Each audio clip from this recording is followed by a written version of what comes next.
Welcome to The Last Word. He's Chris Post. I'm David Jenkins, and Chris, been watching a little bit of basketball lately. There's a lot of basketball going on, Jinx. Yes, yeah. I've been living in the gym, baby. I'd say we've logged some miles. Yeah, we logged some miles. We've weeks. saw some basketball. Man, I've been in the gym more times than Kobe, I think. The Mamba. Nobody's in the gym more than the Mamba. That's true. That's true. Kobe. Yeah. Okay. You don't do that when you're doing like putting laundry away. You don't. Kobe. No, Every time. Shoot something in the wastebasket. Kobe. No, I fold it neatly, and you know how I. Yin and yang. So, basketball. We Yes. just came back from watching Sykeston dismantle St. Genevieve, Port St. Genevieve. It's fun to watch when Sykeston gets going. It really is. Yeah. It's not for St. Genevieve. St. Genevieve. Not St. Genevieve or their fans, but no, it's fun to watch Sykeston. Didn't have much trouble with St. Gen, and that was kind of expected going in. They have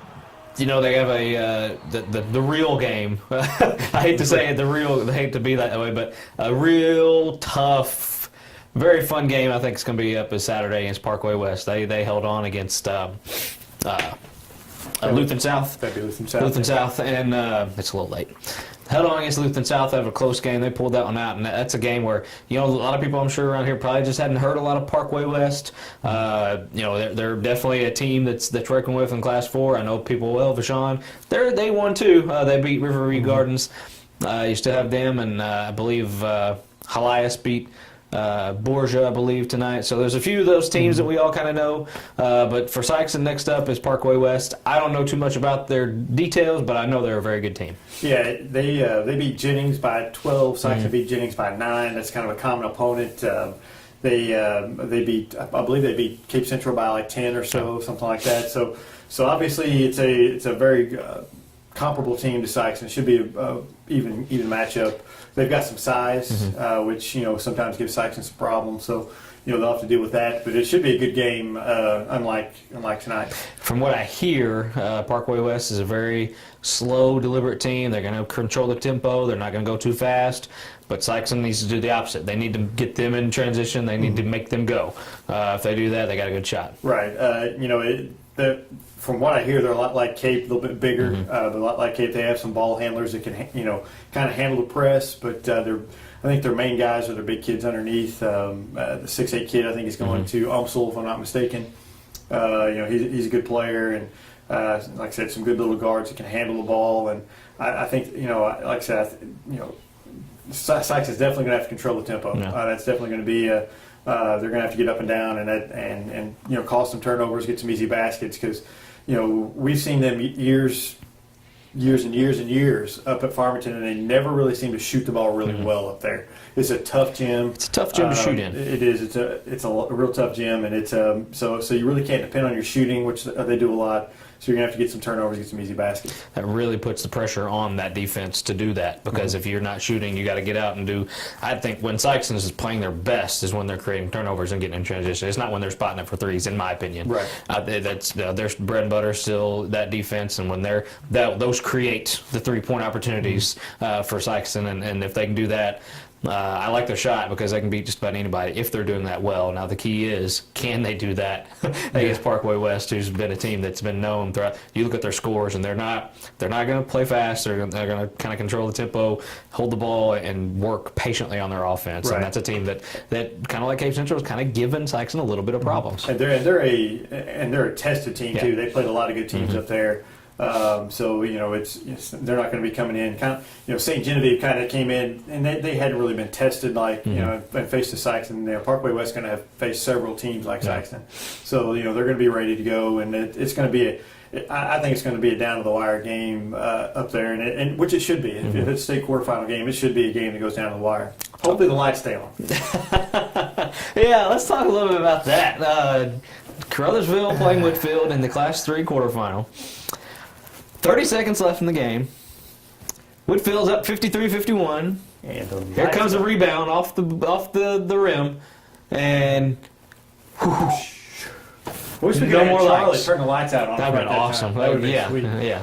Let's not have that. Let's not lose power here. But yeah, that was just a crazy, wild March basketball game that you can't make it up. I mean, No. it's just stuff that happens. And So then- here they are. They're sitting 49 minutes, I think, at the gym. And then they said, well, we can't play here. Yeah. We're going to have to go 3 miles down the road and play at Hillsborough. High School. Hillsborough. So we're going to play the last 30 seconds. So we thought the last 30 seconds at Hillsborough High School. Crowsville, they're up by 3. Even down by 2, they go up by 3. You know, all of a sudden, Lamont Bell hits a 3, puts them up Thing on is, 1. They got a guy on the free throw line whenever they start. Yeah. That's Yeah. guys in a shooter when you have a hour and For 15 sure. minute delay. For sure. And so Crowsville goes up by 3. Kid from Whitfield drains a 40-footer to send it to overtime. At this point, I'm looking at my computer and my Twitter feed and just going, Yeah. why am I not there, for one? And two, what kind of game is this? Kind of glad we weren't there because that would have been getting back at 1 o'clock. Yeah, in it the would have been morning there situation. for a while, but I mean, it's just a crazy game, and unfortunately, Crowsville was able to lose that Yeah. one. And I saw some Twitter reaction to what was going on, and I mean, it's kind of they're getting on Jeff Coe with the facilities and stuff. I mean, you can't plan for that stuff, No, and it's just something that happened, unfortunately. I mean, if you forget to pay your bill, we've all forgotten to pay a bill. That's You true. know, I'm assuming that's what That's happened. true. They finally. BMU knows where I live. Please don't come after me. But Yeah. I'm a little late. I'll get it to you, but I'm a little late. But yeah, it's one of those deals, and I'm very happy to hear that Crowsville's not, blaming that. They're very upstanding about their program and taking the right road, and which is, I mean, they both had to play in that condition. Yeah. So Crowsville had them too. Yeah. They had them, and they just happened. Whitfield just happened to hit a shot, a 40-foot miraculous shot. You can't. Yeah. Nothing you can do. Yeah. It's just one of those things. It was just Whitfield's night. They were going to win that game, and something like that happens. Yeah. We had the pleasure of going to watch Gideon, the Yes. first Tri-County school to ever make the Final Four.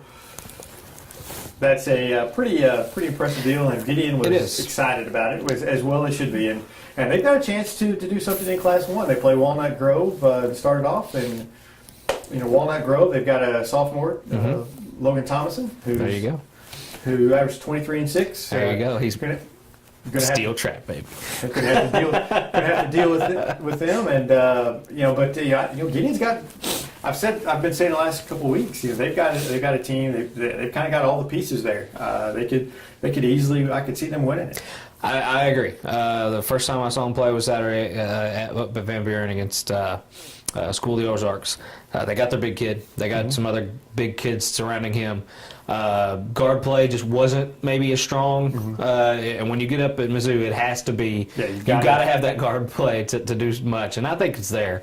It's just getting in that situation, being in a tight game like that. They got tight. Pressure gets on those guards the most because they're the ones that handle the ball. So that needs to tighten up just a little bit. But other than that, I really like Gideon's team. First time in school history that the Gideon basketball program is going to state. So congratulations to Coach Buchanan and those guys. And I really like Gideon. I love the way they play. They're not your typical let's go. They are very patient on their offensive end, and they got a good one inside with Kason Lawrence and I cannot remember his first name. Dallin. There you go. Dalen. Very kind of a weird first name, but I got it. I always kept saying Dalen. That's just me. But Dallin Hutchison, he is. I mean, where's this kid come from? With all the attention that Lawrence gets, he scores. Lawrence gets a lot of attention, and he passes it very well out of the post. And you get the ball to him, and if you drop two guys on him, he's hitting the open man, and he did that time and time again on Saturday. Earnhardt handles the ball pretty well. Thing is, when they get to that fourth quarter, they got tight, and you could see it in their faces. You could see it. They got really tight. Can't have, like I said, you can't have that at Mizzou. But the good thing about Mizzou is you're going to be tight when you start. That's true. That's going to be out of your system because you walk out on that floor for the first time. You can just see it when those guys are warming up. They're tight. Both teams will be. Fortunately, it's going to work. It'll work out that way, and hopefully by the end of the game, everything will be kind of smooth for them, and they won't be. That seems to affect the smaller schools more often because I mean, who had the chance? They don't get to play in these big venues at all. Sykeston, the Fieldhouse is a big venue to a lot of these guys because they don't play in big venues. But you're right. I mean, when you first walk out, get those jitters out of the way. You're going to have them. Get them out of the way, and then after that, you got to just I'm really pulling for. I really like really- Gideon's team. I really hope they do well. At least have a chance to win a state championship. I've been on Gideon, since I saw them in the Tri-County tournament. I thought they were really good there, and I thought they really had a chance to do something. And everybody kept talking about Advance. Well, they hammered Advance. did. So I mean, it's a once in a lifetime opportunity for Gideon. A lot of seniors, and as they've never been there before. So it's an opportunity. I hope that he can take advantage of it. And Another team that hasn't been Bloomfield. going anymore. 50 years, Jinx. So my mother was a high school student whenever they were last in the Final Four. Why are you Now- gonna put your mom on blast on national TV? National TV. Don't we wish? But seriously, I mean, it's a big deal in It is. Bloomfield. Oh, for sure. And I'm definitely rooting for them. They've got their work cut out for it. They play the Iberian Huskies. Is that the Iberian Huskies? Yes, Is that- exactly. It's a 6'7" kid, 6'10" kid, and They've got their hands full, to say the least. They're got a tall order. They're a tall order, yes, That's right. for sure. Yes, they have two kids who lead their team, 6'10", 6'7". The last time I looked, there ain't nobody that big in Bloomfield since since Coach Allen coached against Yeah, that's what I Bloomfield. say. He was on the sidelines. Since he was on the sidelines for Other than that that, show. I've never known them to have a 6'10". Yeah, guy. yeah. They're going to have to work it out for them. They're going to have. They've got to rebound, Yes. and you're going to have to hit For your sure. shots because there's going to be a lot of rebounds going the other way after one shot. So Absolutely. you got to take good shots, but Bloomfield they've kind of seen some teams with some bigger kids this year. Maybe Woodland had some big kids. Yeah. Although they tend to play outside the 3-point line. Why, I don't know. But, My guess is a 6'10" guy is inside. The 6'10" guy's going to be camping underneath that basket swatting shots. If he is, there you go, Bloomfield. There you go. You're going to the yeah, championship. it's going to be tough to penetrate. But if they do win, they've got Hartville, which, in my opinion, is the Might best be the team best team in Class 2. We've been hearing about them for a while, and they played Saxon over the summer and played them really tough. Yeah. Saxon coaches are really talk well about Hartville. So the Hartville Cupids, if I'm not mistaken, I think that's what Yes. they are. So they're a good. They're a good team. And they're my pick to win Class 2. I'd love to see Bloomfield run the table though, and get that state title. Bloomfield from the district title on, they took out Scott Central. They took out. Gosh dang, I'm so off tonight. But anyway, Clopton and stuff like that. But they took out all these roadblocks that were supposed to be in their way. They're an extremely smart team. They've proven that they are obviously capable of getting to this point.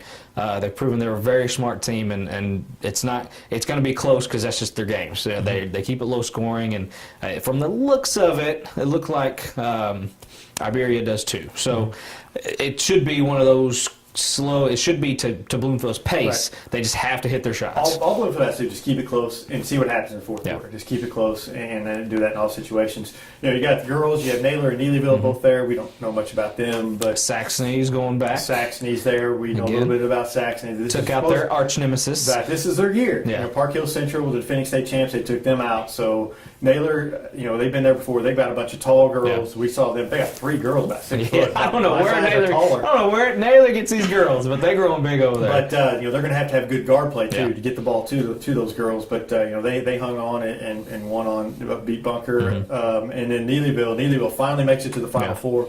Like to see them do something as well. And then in Class 4 we've got the Dexter girls who will be going up against MICDS. We're just getting back. We don't know much about MICDS, but that ought to be a tough task for Dexter, who just barely squeaked through their district against Sykeston, and what was a heck of a ball game and a tough way to lose for Sykeston, but just a heck of a game. Yeah. Both teams played really well. Yeah, commendable for the Sykeston girls basketball program. It was a tough, just a gut-wrenching performance at the end, if you haven't heard. Called a timeout when they didn't have any technicals. They still had a shot at the end, but that was pretty much the ball game when that technical was called for the free throws. Put Dexter up by 3. Just a very cringe-worthy ending to that game, to be honest with you. It was very tough. It's a tough way for Sykeston, and they've done a tremendous job with that program. That program is, 3 or 4 years ago was dead. Yeah. I mean, just absolutely dead. Yeah, it was not good. It was awful, and they have just completely rebuilt that thing, and they're playing for district titles. And I thought they had them whenever they hit a 3 to tie the game, and I thought with 30 seconds left or whatever it was, and right before the timeout call, and I thought they had them. Yeah. Dexter had a look of on their face, and they kind of panicked a little bit, turned it over, and it was on the turnover the timeout was called, and Dexter kind of got bailed out a little bit there, but. Dexter then took care of Fredericktown earlier this evening. Like I said, we just got back from that game, and Fredericktown, put up. That was a good ball game till the end. Dexter just kind of pulled away there. Did a good job getting some offensive rebounds there in the second half. If you can't tell, there's a lot of basketball knowledge flowing through here. There's a lot of basketball going, and it's just seems like it's all we've talked about the last 3 weeks. that's all we have talked about is basketball. Even outside of here, that's all I've talked about is basketball, which is fine. Everybody stops me; they want to talk basketball, which is I can talk basketball all day long and all night long. Love it. My wife doesn't like that too much. She wants to talk about something else, but not till keep us out of your personal life, Jinx. We don't need to hear that. Not till next week. Anyway, we might be planning a trip to Como after Saturday. Who knows? We've got 2 chances. We got 2 chances to go to the Class 4, Class 5 state championships, and if so, we'll be bringing you a little preview of that next week, I'm sure, and we'll talk a little bit about that after Como, if that is the shot. So.